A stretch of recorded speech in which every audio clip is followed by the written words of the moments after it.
Benedict, gaano ba kataas ang heat index na mararanasan sa peak ng dry season? Magandang tanghali, Ella. Ayon nga sa pag-asa ay nasa 50 degrees Celsius o mas mahigit pa rito. Yun nga mararanasang heat index o damang init ng ating mga kababayan. Sinabi ng pag-asa na pasimula pa lang ang nararamdaman damang init ngayon kalagitnaan buwan ng Abril.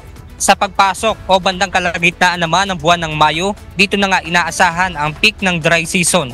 Dito makararanas ng nasa 50 degrees hanggang 55 degrees Celsius na ayon sa pag-asa ay nasa extreme danger level na.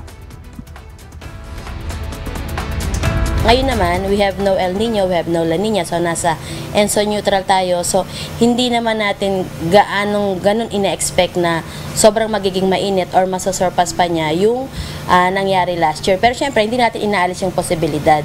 Kaya nga patuloy tayong nagmo-monitor. Ngayon ding mainit ang panahon, inaasahan na mas mataas ang konsumo sa tubig. Pero sinabi naman ng Hydrometeorology Division ng Pag-asa na wala pang dam sa bansa ang bumaba sa critical level ang tubig.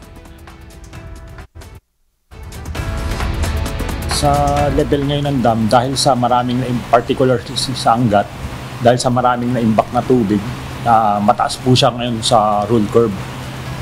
Unlike previous years, mas mataas siya yung water level ng Angat ngayon.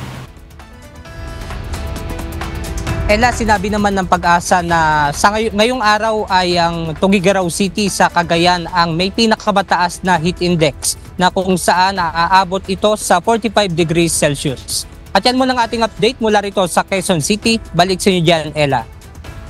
Maraming salamat, Benedict Samson.